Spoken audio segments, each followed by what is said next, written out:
exercise yourself unto godliness. Exercise yourself unto godliness. Now, let me tell you a little bit about the background of this. Why does he use the word exercise? Interesting word, gymnazo. We get the word gymnasium from it. Gymnasium. There's a word even in that same word group that means naked, because they participated in athletics in those days naked, or stripped down to just the bare minimum.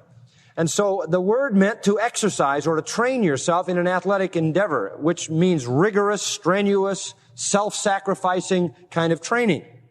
He uses that word, but he picks up on the whole culture that goes with that word when he does it. For example, in Greek culture, and of course Ephesus is right in the heart of Greek culture, every city had a gymnasium.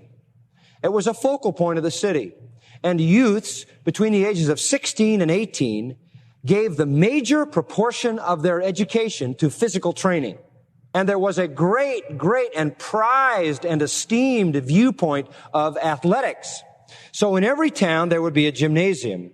A sort of a sad corollary to this is that those gymnasiums became literal hotbeds of homosexuality, and that's part of Greek cultural history as well.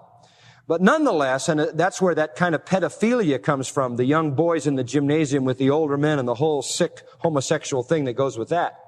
But nonetheless, that was their culture. In spite of the Stoics, who were forever and always protesting against the cult of the body flourished in the time of the Apostle Paul. There were people into the body beautiful, into exercise, into training. Does that sound familiar? That sounds familiar. And we're in the same kind of a situation today. They were into training the body. So Paul just by using that one verb just plays off of that whole cultural illustration and says, look, exercise yourself unto what? Godliness. You can be more preoccupied with the form of your body and the looks of your wardrobe and the whole shot than you can of the pursuit of godliness. And then in verse 5, he says, if you're going to get involved in athletics, he uses the Greek verb athleo, again, an athletic metaphor. If you're going to engage in athletics, you're not going to win the crown. It's so tragic, to watch our culture, to watch these people go literally off the deep end on the physical body. All these people running around, jumping and bouncing and doing aerobics and women weightlifters. Boy, I mean, talk about ugly. Where that ever came from, I don't know. But how in the world women could ever lose the beauty of true womanhood and trade it in for the size of a bicep? What a pathetic commentary on a society. But anyway, all this, instead of character and virtue, everything is physical. And it was the same in Paul's day. You look at those people and you say, yeah, just wait. I mean, all that is for nothing. For nothing. That's what he says in verse 8. For bodily exercise profits a little. What does he mean by that? It profits a little in two ways. Extent and duration. It profits a little. In extent, it's only good for the physical body. In duration, it's only good for the time. In fact, it's a short time. You exercise and stop exercising, and in a month, it's all gone. It's just for the body, and it's just for a short time. It's such a brief time. It's such a little time. Excessive athletic training has value only for the body and only for a brief time, and that's it. And people spend hours and hours and hours on something that is so short-lived. People, it's so infantile.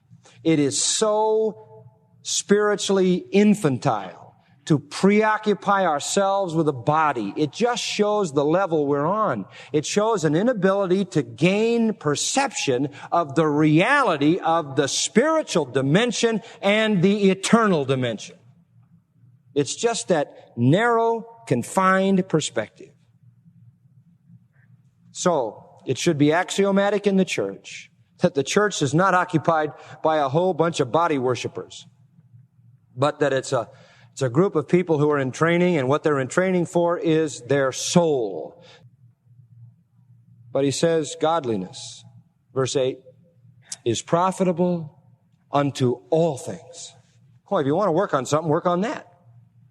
Work on that. Beyond just the physical. It's profitable, not just to the body, but the body and the soul. It's profitable, not just for a brief time, but for a lifetime and for eternity. You see?